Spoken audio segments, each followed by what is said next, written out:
C'est pareil, je pense d'être une fille ou un garçon.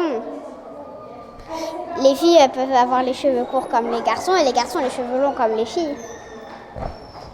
Alors ça change rien si on peut faire les mêmes métiers. Et seulement le fait d'avoir des enfants, ça change.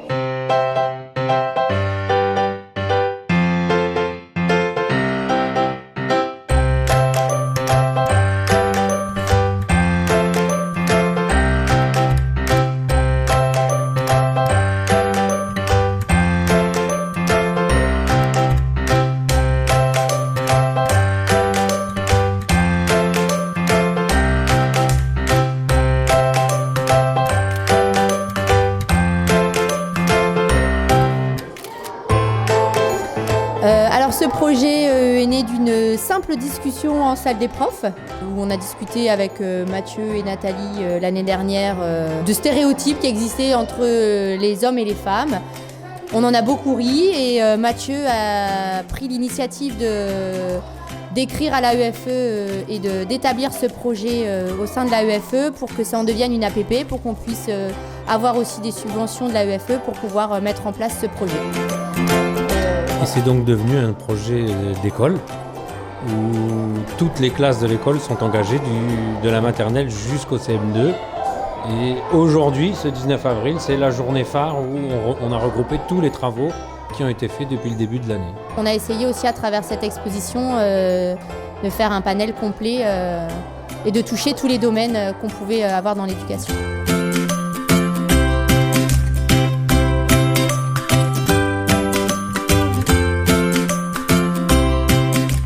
La maîtresse au début nous a demandé de citer 3 personnes célèbres.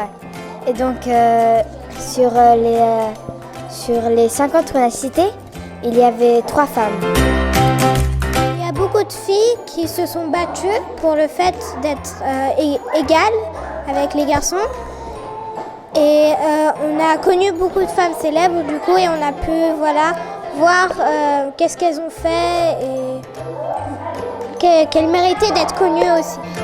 Moi, à mon avis, c'est un peu injuste avec les garçons et les filles parce que normalement, avec les chefs des magasins, par exemple, ou des fabriques, normalement, c'est des garçons.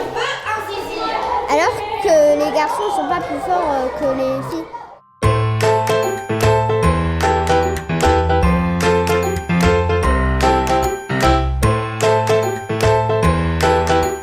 Le refus des discriminations entre les garçons et les filles, est-ce que dans le monde dans lequel nous vivons actuellement, ces clichés ont encore la vie dure? Et on s'est aperçu, au fil des actions qui ont été conduites aussi bien en petite section qu'en CM2, que ces clichés avaient parfois la vie dure, ou en tout cas étaient installés dans la tête des enfants. Et ça nous a permis justement de petit à petit démonter ces clichés en travaillant en transversalité, d'augmenter les compétences des enfants, toujours dans la visée de l'acquisition de socle commun. On est toujours dans cette idée des apprentissages, une problématique qui a permis de travailler sous différents angles.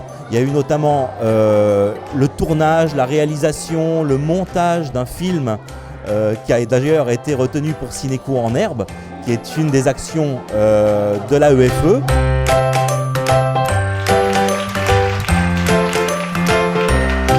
Il y a eu des interviews qui ont été conduites, des clichés qui ont été démontés petit à petit avec l'intervention des stagiaires de l'université de formation des enseignants de langue étrangère à Varsovie, avec lesquels nous avons un partenariat et qui sont venus travailler dans la multiculturalité du coup sur ce projet-là. Il y a eu des jeux qui ont été construits en maternelle, donc une vraie richesse, une vraie richesse.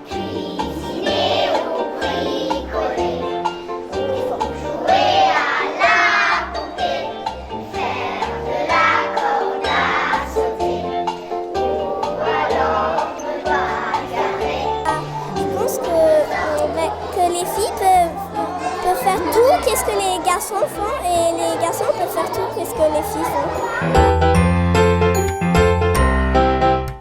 Que aussi les poupées c'est pour les garçons.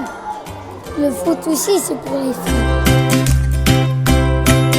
Normalement il y a certains pères qui disent aux enfants ne pleurent pas, soient durs. Et pour les filles, les mamans ou les papas disent parfois ça va, ne pleure plus, tout va bien. Et je crois que ça, on peut traiter aussi comme ça les garçons pour que ça soit plus gentil pour eux. Moi j'adore les camions, j'adore tout. Hein. Si j'ai envie, je peux jouer des camions, des voitures, des jeux de garçons.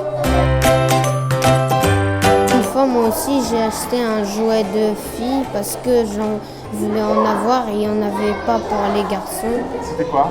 C'était un cahier. Ils jouent ensemble, les garçons et les filles, il n'y a pas qu'ils ne veulent pas jouer. Ils s'entendent bien. Par exemple, Edouard, il a les cheveux longs. Ouais, j'ai les cheveux longs.